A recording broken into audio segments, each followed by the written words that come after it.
New Year, New Me, right? This is our New Year's resolution curation. You offered up today's film, Robert Altman's The Player.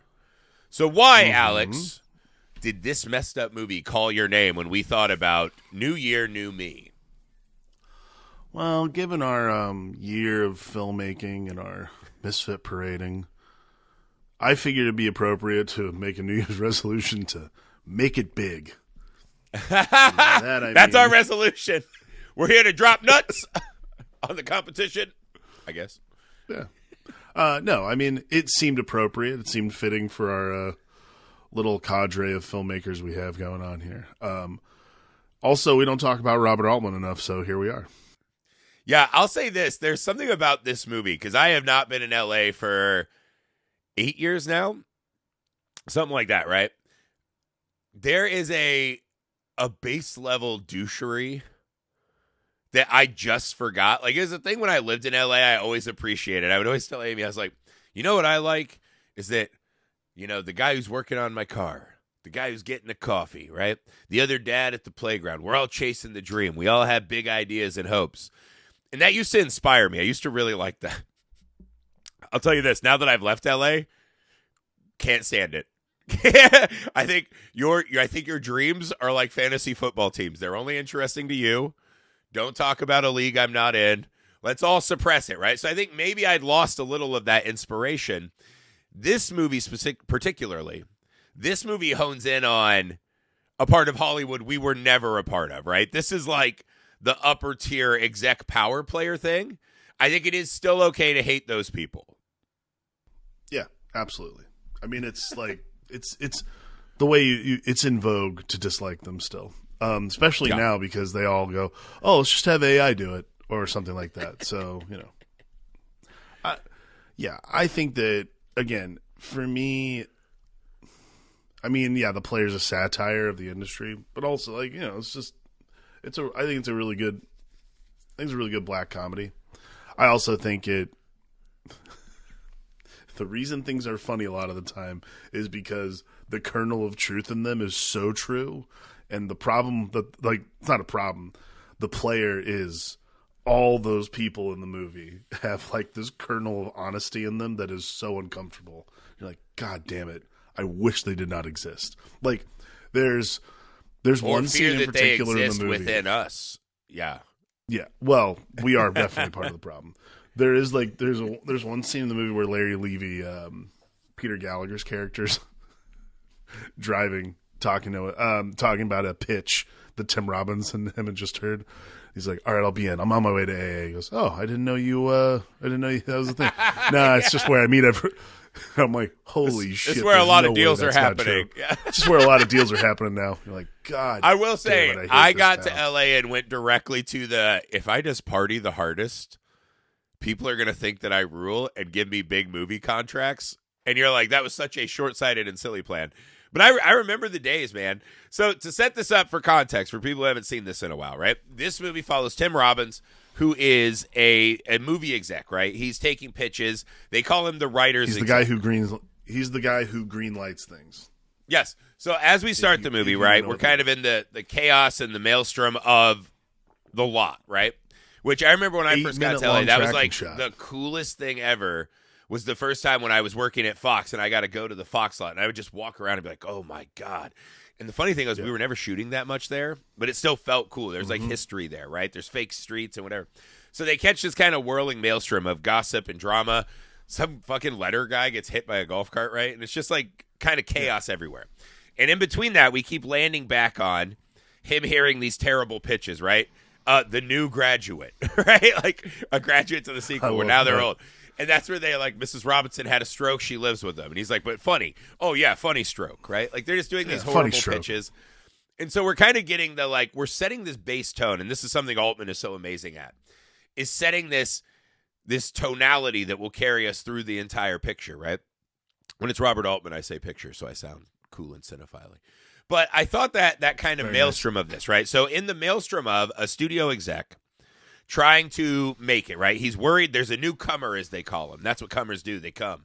And I was like, that's phrasing. Okay. I guess it was a different time. But he's worried he's going to lose his job, right, to this Larry Levy guy, this other exec who's hot right now. As that's happening, he starts getting these postcards, right? The first one, I think it says, "Your Hollywood is dead. I hate you, asshole," right? Or "I hate your guts, asshole." And so he starts getting these threatening letters. He's gotten a bunch of them. He leaves a lunch, and there's a Humphrey Bogart with the gun, right? So someone is torturing him and trying to get in his head. So he's trying to balance all these things: his career, the fact that you can't show weakness, the fact that it's the Shark Tank of a job, and someone's actually trying to kill him. This is kind of the setting for the story that unfolds. What do you make of the pairing of this kind of noir-ish detective walk with the background of Hollywood? I mean, I'm not sure. I mean, like, I'm not sure I picked up the noir thing. I mean, like, for me, it's, I think frenetic was the good way to put it. I think the cool thing about that opener is, like, it's this 8 minute long tracking shot that goes in and out of this one section of. I actually used to work at this stage, this studio. This Hollywood Center Studios is off of Santa Monica. It's like Santa Monica and Highland. But I actually used to work when I worked at Relativity. I worked there, and so these bungalows is so funny because like these bungalows to me, like, oh god, dude, I hated, like, I used to have to work out of some of them. I'm like, these people suck so bad. Like, those were not executive bungalows at all. So it like gave me like, again, it's like this is like that fun like inside Hollywood just because we worked out here kind of thing. You're like, oh, I do know where those are. Those people suck. It is the like Hollywood loves to make movies about Hollywood, and I do feel like it is such a cloistered world that a lot of people have just never been in, but also really enjoy. Yeah, I think so too. I think that the noir thing for me, I guess I get what you're saying because, again, this opening shot is so, like, dynamic. Because, like, it goes in and out of these offices, like, just in this little, like, corner of the lot, essentially. So it's back and forth, in and out of these offices over and over and over again. And then I think the other thing, too, is, like, and I guess Altman told Fred Ward to do this. Fred Ward's the security chief at the studio. He's essentially like the Tremors legend Fred Ward. Yeah. Yeah. So apparently he told Fred Ward, he's like, listen, just every time you're in a scene, talk about a long tracking shot. And so like the bit, like the meta commentary is he's like talking about Touch of Evil, which is like a 3.5 minute tracking shot. All these, like, every time you see him, he's talking about what's going on, even though that's not what's going on. Yeah. Well, then someone will be like, oh, like this newer movie? And he's like, never seen it. Never seen it. He's one of those Hollywood is dead and I was there when it was good kind of guys.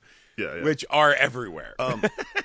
I mean, I think I like the phrase frantic is good because it is like the pace is correct. Like the pace is, it feels like we're making this movie. It's happening. We're in the middle of it. And I think the like freneticism of everyone like trying to like figure out, like trying to do their job for the day, paired with the fact that we have not cut yet, does like what it is like this like sort of just like tightening. Like we're just like pulling the taffy is like, we're pulling the taffy out as far as it'll go. And I think that's the thing that sets the tone for the whole movie. Like you were saying, like Altman does this really good job of setting a tone. So like the whole time as we see like one postcard, then we see the next and a couple other scenes later, like those kinds of things. Like I love the one on the car when he gets back to his valeted car. It's like, so it's Humphrey Bogart with a gun. He's like, you said you'd read my thing. Well, and I'm like, well, there you go right there. There's like, again, it's just like this perfect was that not a little ruined for you? This is a little inside baseball for the pod. On Patreon, we do the Tales from the Crypt. We just did the most horrendous Humphrey Bogart episode where they just had him like sitting there like a frozen caught masturbator face in all the shots, and they like did a Humphrey Bogart movie. And it's something about now every time I see him, I think I need like at least a year moratorium on seeing Humphrey Bogart because that Tales from the Crypt was so bad. It was one of those things you're like, oh, is this thing going to start talking to me? That would be bad. I don't want to see that. Hey, I'm in a closet watching jerking off. But no, what I think you're getting at, right? Again, I think frenetic is spiritually what the movie's going for. I think the Altman touch is that, and I think Long Goodbye is a lot like this too. It's frenetic, but at a very controlled and slow pace for me. So it's not like you're getting shot by like paintballs. It's like you're in a pot of boiling water and someone's slowly turning the heat up. It's not an editing trick, it's an actor trick. I think that's the thing that I was like so impressed with is like Altman doesn't cut a lot. He's basically just letting the scene play out almost like a play. And so instead of feeling any sort of tension from an edit, what you're feeling is tension from these actors and from just Tim Robbins is sitting there knowing full well someone is stalking him, leaving him notes. Yeah. Like, that is tense shit. Like, good Lord. Yeah. Well, it's also the fact that none of these people act like people. So one of the other tricks of the game that builds all this tension is you're watching him in these rooms talk to people, but never acknowledging what's actually real, whether that be his job, whether that be whatever. Even with the girlfriend, like, he's always hiding something. He's always keeping a card close to his vest. Like, he's always in the middle of this blood sport that he either wins or loses. And, like, the scenes when he goes, and this is where I got some noir bit, right? Like, the troubled dame that came in my office. I shouldn't have, but I have a crush on her. When he's just, like, stalking outside of the window of Vincent D'Onofrio's girlfriend, the ice queen, as he calls her, right? And he's kind of talking and looking in the windows, and you're like, that's just weird and creepy and wrong. That's weird. But you're like, that's who he is. He's a false guy. That might be one of the only moments of truth we see from this guy in the whole movie. When he goes to see D'Onofrio and he's just trying to do the bicycle thief. What a movie, even though he only was there for the last 5 minutes. And he's trying to kind of schmooze D'Onofrio. Like, I'll get you a deal. Just stop with the cards. I got to worry about my job. I don't want to get murdered. And the fact that he has those priorities so out of whack, and the fact that him telling someone or making a deal of someone trying to threaten him would be seen as a bad career move. There's this inability to address the monster in the room that Altman's style just accentuates beautifully in this film. And don't you think, like, I think this is the thing I like the most about the script too, is the inability to address the monster in the room is probably the best meta commentary within the entire story. Is like, there's an easy way to fix these problems. There's always a better way to do these things. And these people who are in charge of our entertainment collectively constantly make the worst decision they can possibly make because it like is one step. It's just one step too far. Well, but they're willing. They have this specific line where what is it? Peter Gallagher, right? He's sitting there and he's like, have you gone to an actual movie recently and sat with audiences? And he goes, have you watched a film with the great unwashed masses? And it does feel like that more than ever now, which is now they're trying to, through algorithms or whatever, what are these fucking pigs that I have no respect for? I'm not one of. I don't want to be in the same world. What do these fucking pigs want in their trough? And this movie was way ahead on that. Like this sentiment being so prevailing, and now in 2025 we're dealing with this on the micro level. Like even Peter Gallagher is like, we just shouldn't pay writers that much. We can just come up with an idea. Just what's the story? And then Tim Robbins has that line. He's like, if we could just get rid of these actors and directors too, you'd be on to something. And you're like, that's what's happening now, right? Like they're not part of our society. They're not part of us. There's no enriching value to what they're doing. It's a trick. When I picked this, it was not intentionally like relevant. And Jesus Christ, I did not like think about this scene. That scene particularly, where they're like, because Peter Gallagher comes in as basically like the exec with the secret sauce. Like, hey, I got an idea. He's the story exec. Yeah. Yeah. Because like the thing is because like Griffin Mill, who's Tim Robbins' character, Griffin Mills, is like the writer guy. And he comes in, and Larry Levy comes in, and he's like, why are we paying writers so much money? And I think, again, this is the early 90s, too. Like in the early 90s, for those of you who do not remember, the writers were kings of Hollywood. Like, these guys made, these seven-figure deals were pretty common, actually. That was the Showgirls. He wrote the log line on a napkin in a resort in Hawaii or whatever and got like $1 million, yeah, like Shane Black was pretty famous for selling. I think it was sold Lethal Weapon for like an absurd amount of money. Like it's just one of those you paid for IP back then. And again, it is like unfortunately so relevant, this conversation where they're literally just going back and forth. He's like, why are we giving writers $1 million, $1.5 million? My God, guys, why are you paying writers this much money, thinking that they're just like going to shit gold? And you're like, oh my God. I literally just read about like the Netflix model is going to be like a 17-day theatrical window, and I'm like, here we go. Like, see, everyone the whole hates internet's that. about to blow up. I don't think that's that bad. If you don't want to see a movie in the first 2 weeks, you're probably not going to the theater to see it. I was just like, they're going to have a theatrical window. Screen. That's a small win. That's a small win. It's a smoke screen, anyways. Like, it's beyond me. Like, it's, again, I know for me, all of our movie friends are like way up in arms about everything. And again, I think what we're dealing with now is a lot like what this movie's dealing with, right? I think there is this kind of, there used to be this whimsical conception of art, right? Cinema is art, and what that means to us and what that does to us and how it can change the world, right? Like music and paintings and books, whatever. I think it's hard when we look at movies sometimes to be forced to reckon with, right? That this is a giant artist soup, and that movies cost so much more than any other art form to make. And when there's that much money on the line and that much money to be made, you inevitably get these fucking leeches, right? This executive class of people who don't actually add anything to the process. They come and they set up a gate, like a toll booth, and you just have to deal with that forever, right? And then all they do is try to keep that toll booth active. And it's hard sometimes to look at the films, and this movie just completely strips the varnish away. Just this completely cynical, this is what the pigs want, this is how we make our nut, and this is how we keep being awesome Hollywood power players in these great fucking houses and cars, while the rest of the slop, no one's going to see The Bicycle Thief. There were like 6 masturbators in that theater, right? They want this Bruce Willis DA movie. And again, I think sometimes people struggle with that. The Netflix, Paramount, all that kind of shit, it's the same thing. This is the naked capitalist side of the entertainment industry. I think this is something that I've dealt with. This is something I dealt with, like, certain movies I've helped produce. It's the same question. It's just like, okay, do you want to be an artist or do you want to be famous? Like, you have to pick one. Like, you can't do both simultaneously. Yeah, very few people, like David Lynch was an artist who became famous. That's not always the trajectory. One begets the other. It's not the like one begets the other. You don't get both at the same time. Like, you're either an artist and become famous, or you become famous and get to steal jobs from artists. Yeah. Yeah, like that's. I mean, like why it's is just Kim the way Kardashian acting in a TV show? Because she made that one home movie we all really liked. Like that's cool. That's and her reality show makes tons and tons of money.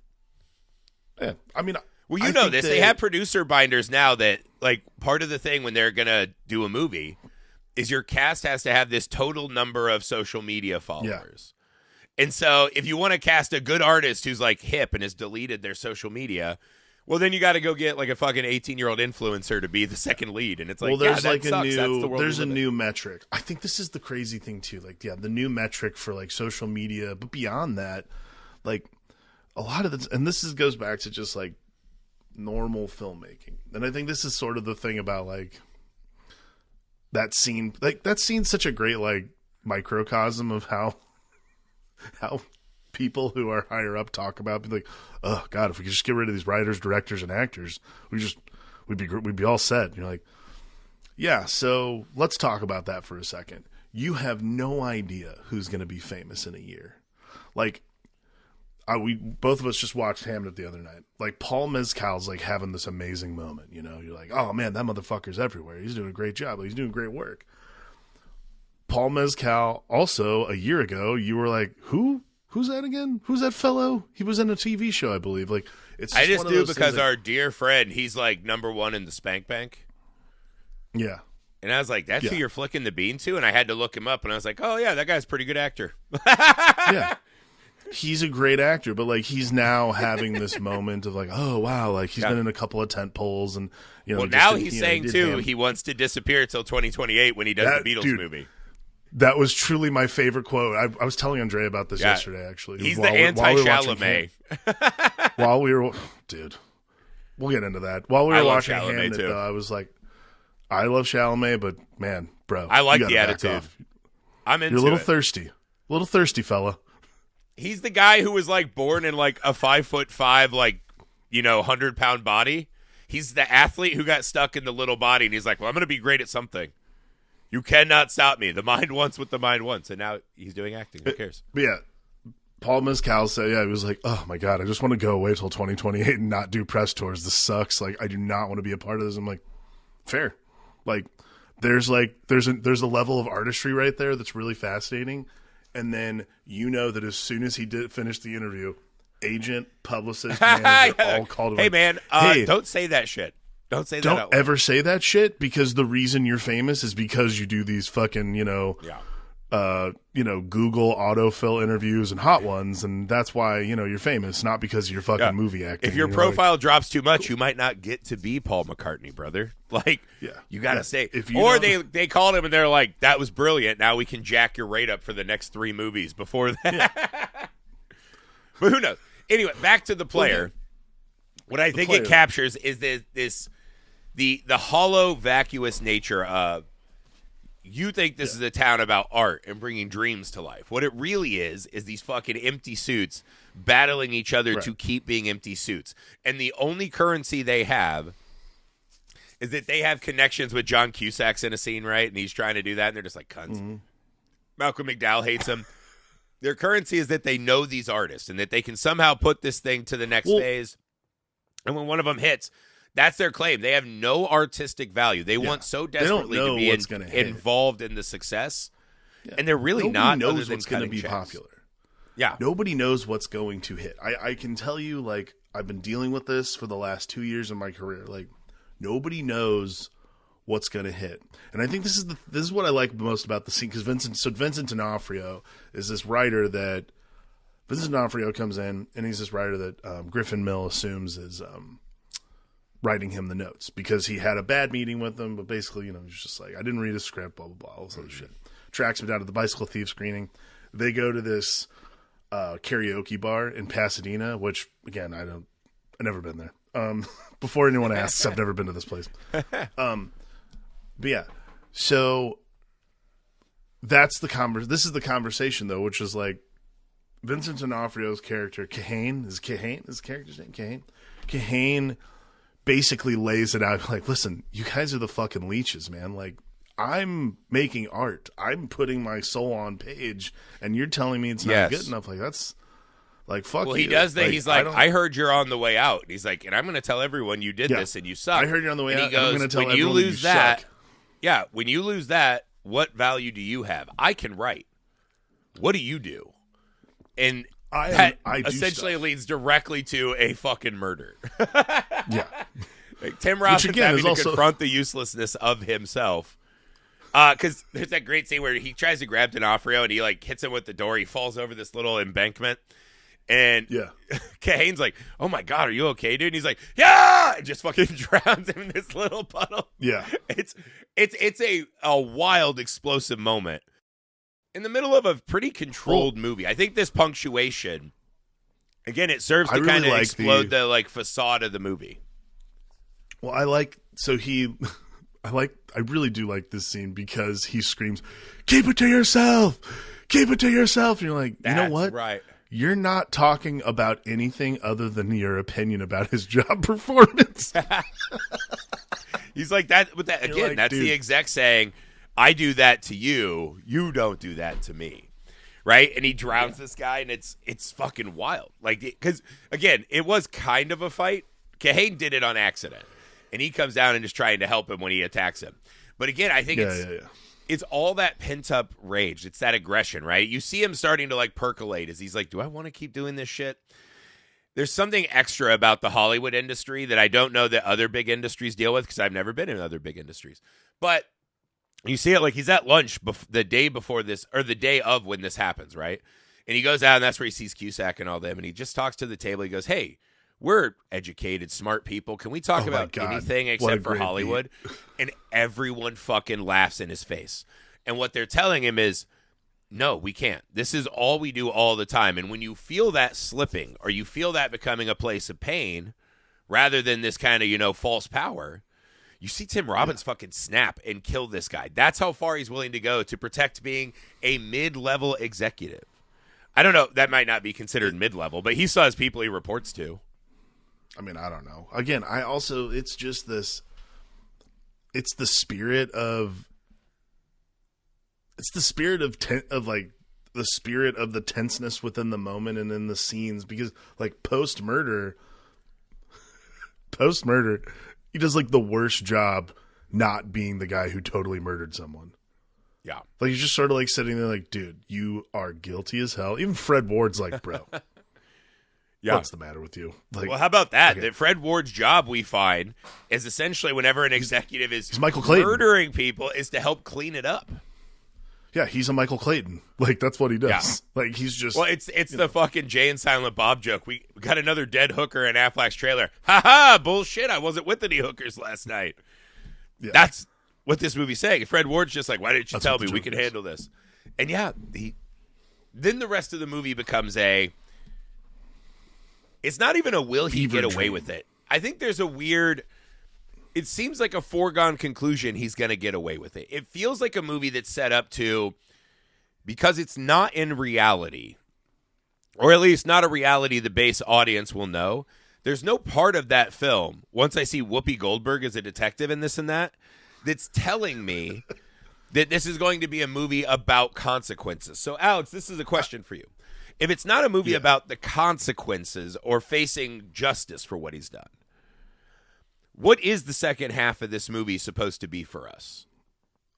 I'm actually really glad you asked me this, because I thought this. I was going to ask you the same question, but also this is exactly something that I was like, this is a strange thing. So to punctuate the middle of the end of the first act with a murder, and then for the murder to essentially not really, it's not chasing him, like it's not haunting him. Granted, like.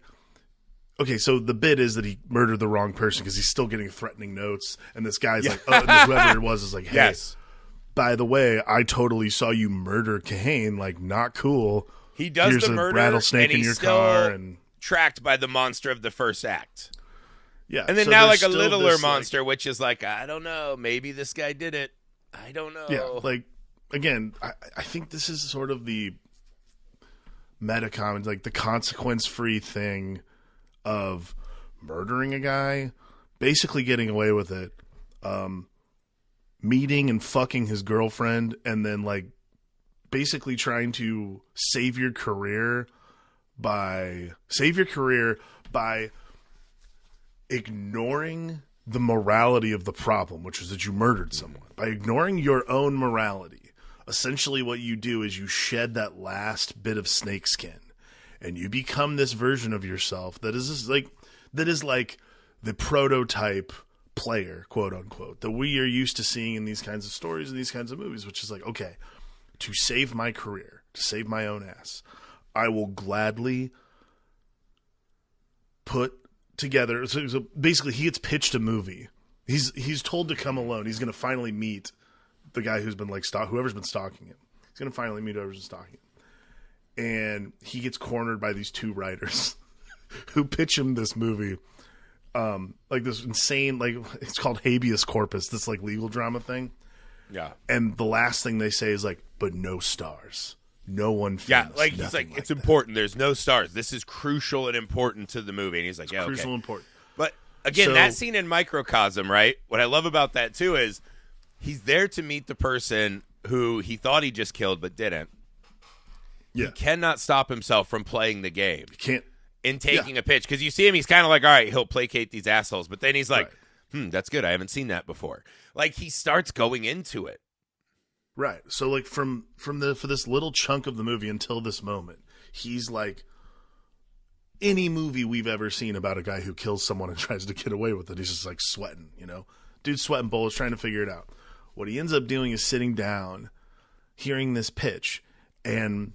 Again, like, that's what I was saying, like, the last bit of snakeskin comes, like, he pulls it off his face and he becomes this person. He's like, I'm devising a plan to absolutely destroy Larry Levy in a way that does not seem like I'm actually, like, it's this, like, strange, these machinations to get him, because, he was about to get fired. So he's like, I can figure out how to, you know, I will put the machine parts together and make this into this machine that only I can fix, essentially. So he goes in, he tells everyone about the script, he gets Larry Levy, and that's the AA conversation, which I think is I still think is just like fucking hilarious. But it's like the AA conversation, He goes in, Larry Levy signs on this whole thing, and he concocts this whole scenario where he's going to have to save the movie. He's going to have to save the movie in the way that he never would. In the way that, like, a real piece of shit would, which is like, okay, great, I'll swoop in and, like, put a famous person in there and I'll fix the ending and all these things that execs assume only they can do.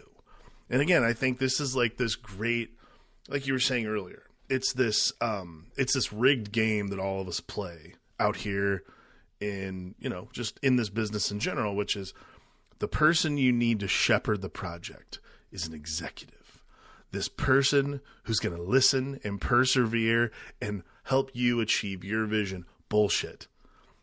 There's one, like, everybody has a job. They sign the checks, it becomes their vision too. Yeah. They sign your checks. Like, it's such an important, it's such a strange, flaccid ecosystem that has to work. Again, it's like, I've had this conversation numerous times with actual, like with the execs that I work with who are, I like those people a lot. But it's the same thing. I was like, what are we doing a lot of the time? And it's just like, well, like some people just need, like, it's raw material and we help shape it. And I'm like, they're artists. They can shape their own fucking material. I don't understand what they need anybody like us for. Those kinds of things. Like, again, I'm well, a lot of them aren't either, right? They just happen to know a person, so they start it's this. What I think you see in this scene, though, right, is that he never prioritized anything over the career. No. So why would the murder be different? And I think that's the shocking thing for the audience is you're like, if I had just killed a guy, that becomes number one on my list. Like, isn't that kind of like, yeah. Doesn't it feel like this is something I think Altman's trying to say. It's like, doesn't it feel like killing a writer is something almost like a rite of passage for a lot of executives? Yeah. There's like, it's his visual, like, you've done this 1,000 times, just do it with your hands and not a pen. There's like somewhere at the bottom of Cedar Sinai, there's just like a morgue of dead writers. It's like, well, that's the one Spielberg killed. You're got just troubled like, children actors.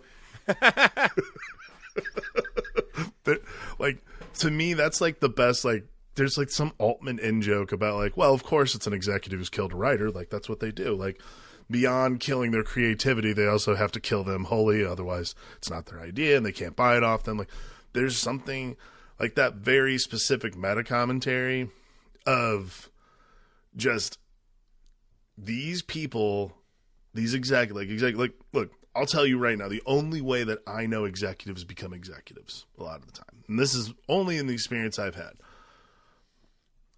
they start out as assistants, they sit in on meetings, and then they get promoted. That's it.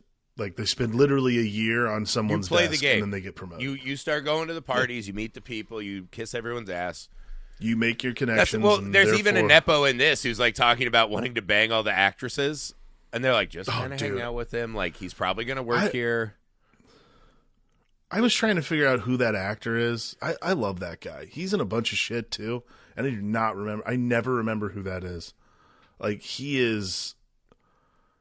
I'll never remember his name. I feel so bad too, but like I've never remembered that. Just do what I do, and you don't remember someone's name, and don't bring it up. Just pretend they don't exist. No, I want to know who that is. He's like in a ton of shit. I got to know who that is at some point. I've seen him in a bunch of stuff. Right. Well, okay. Here's the other thing. I want to ask you about this because this is the other part of this. So Whoopi Goldberg obviously is one of the detectives who questions Griffin. The other one is Lyle Lovett. Yeah. Who's just stalking the background of like every scene Griffin's in past the murder, which is pretty fascinating. And again, it's just one of those things, like, he doesn't interact. He's literally just like driving behind him, walking around on the sound stages, which I'm like, there's no way he ever would have been allowed access back then. But either way, it doesn't matter. He's a cop. He could have figured it out.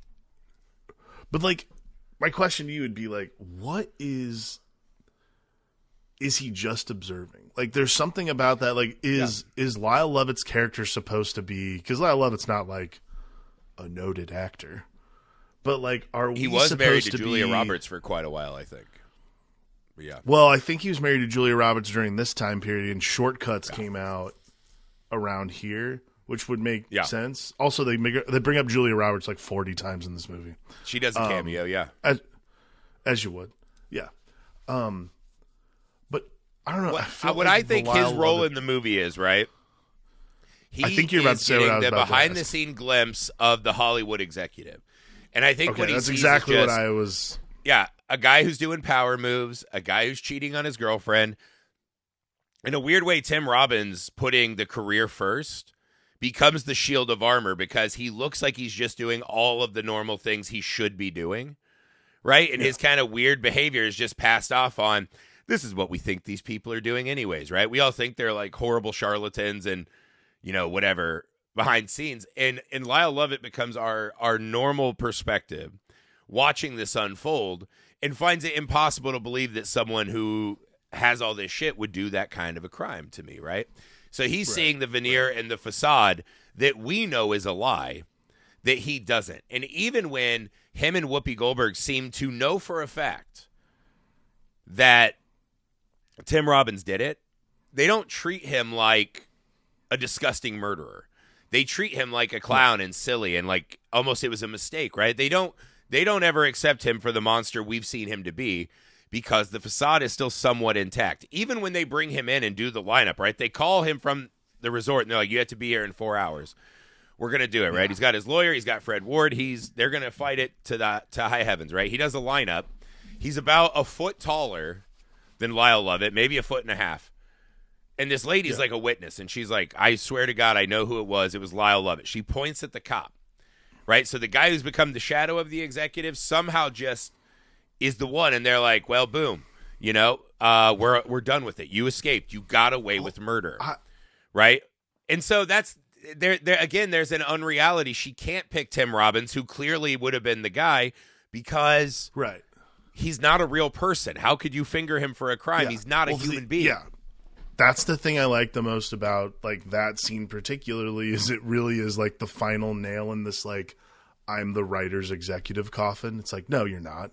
You're an executive. Like you're a person who cashes a check, makes a lot of money, and says yes or no to movies. But that's what you do. You're not part of the creative process. If you're part of the creative process, you would stand out in a crowd. You'd be something else, man. Like there's something so like terrifying about like you have become exactly the thing you always wanted to be this, but like there's something so fascinating to me about that scene particularly because like picking the cop out rather like that just means you're a face in the crowd. You're nobody. You're nothing. Yeah. Even though he's 6'6" and gigantic. Well, it's in the police station where they're kind of like laughing at him. He's like, stop, I don't think this is appropriate. But he has no power. He has no authority. Right? They're mocking him like he's a cardboard cutout of a man.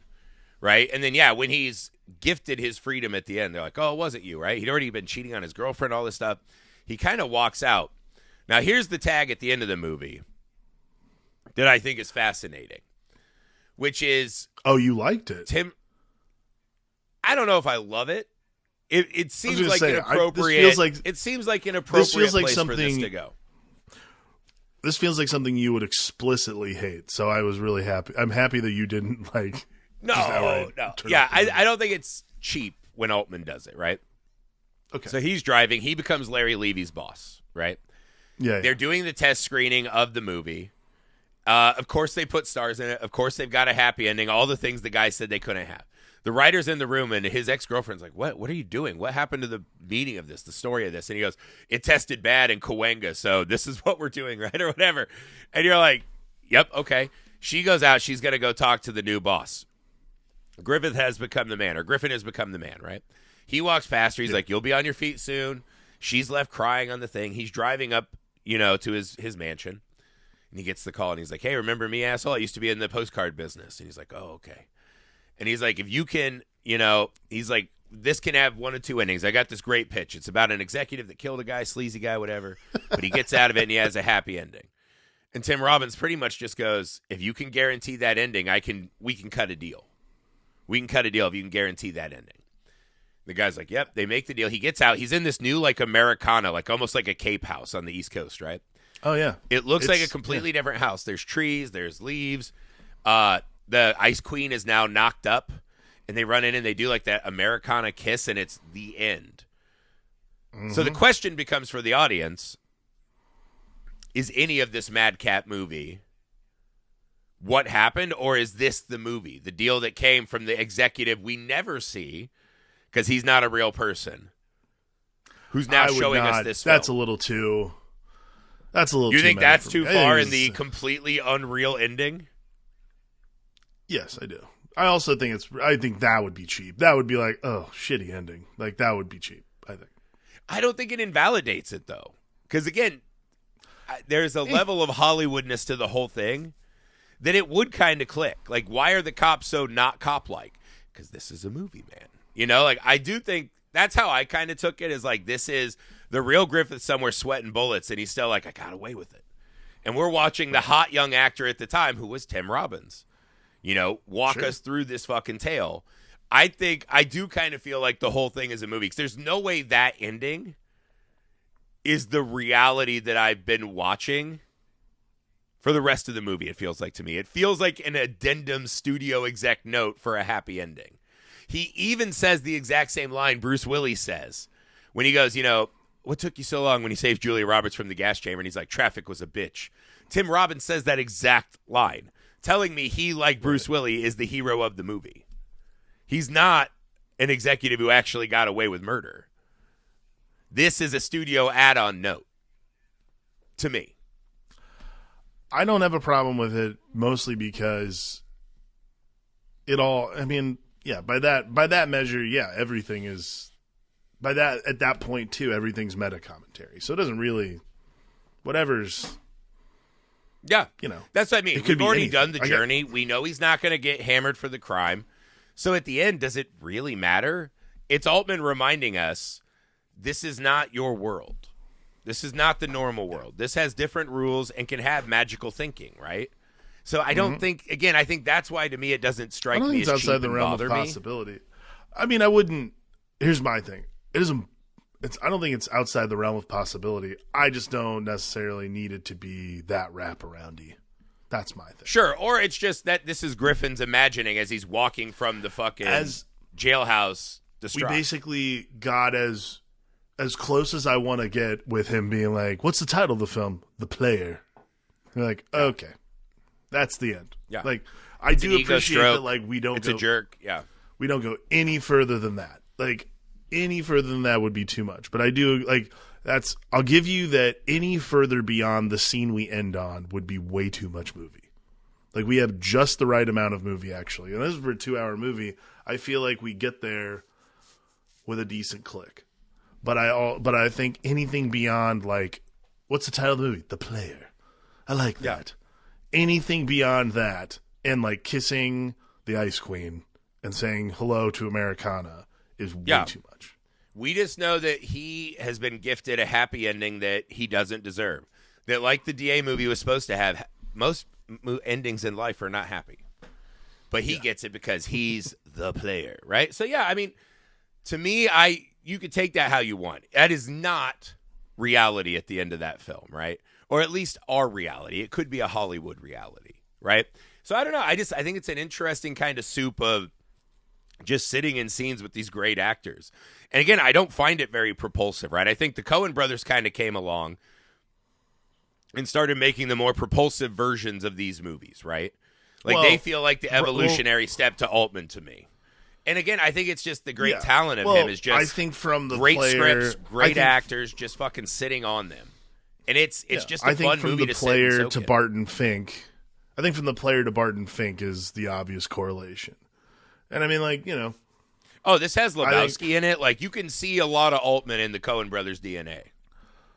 Yeah, I mean, again, I think that this is going to sound real douchey, but I'm going to say it anyways. I think most actors, directors have, like, Robert Altman shrines, yeah.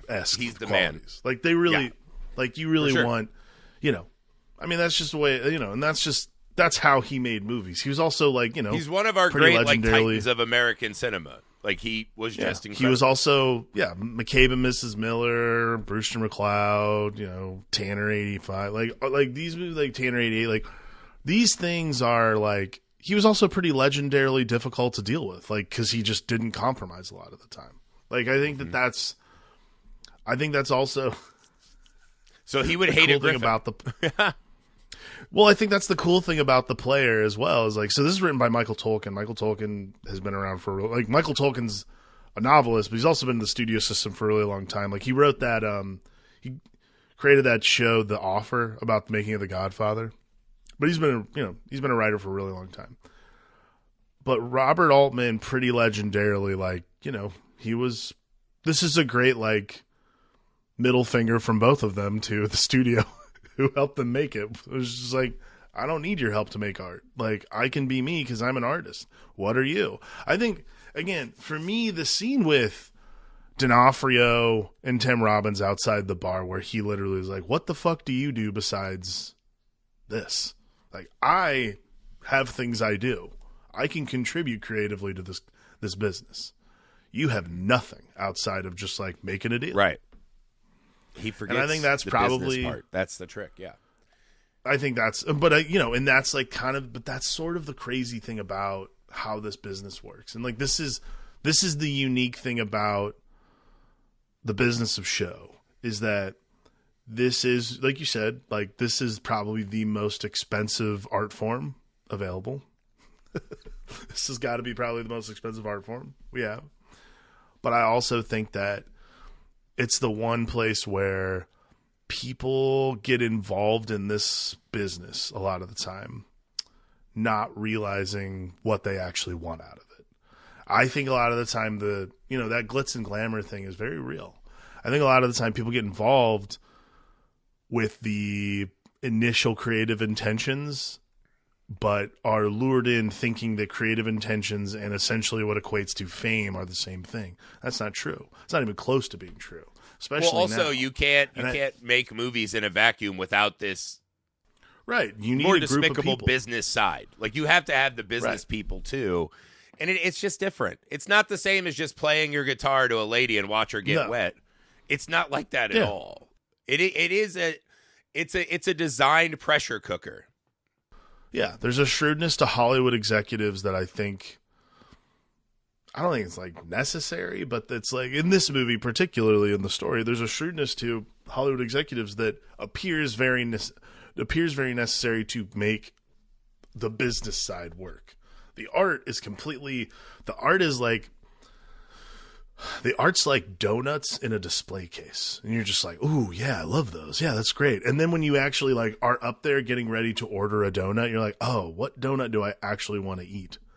And the executive behind the glass is literally just asking like, dude, can you just pick a fucking donut? Like, come on. Like, let's go. Like your jaded D'Onofrio-ness came through in that hyper-specific analogy. Oh, again, it is a hyper-specific analogy, but I also don't know.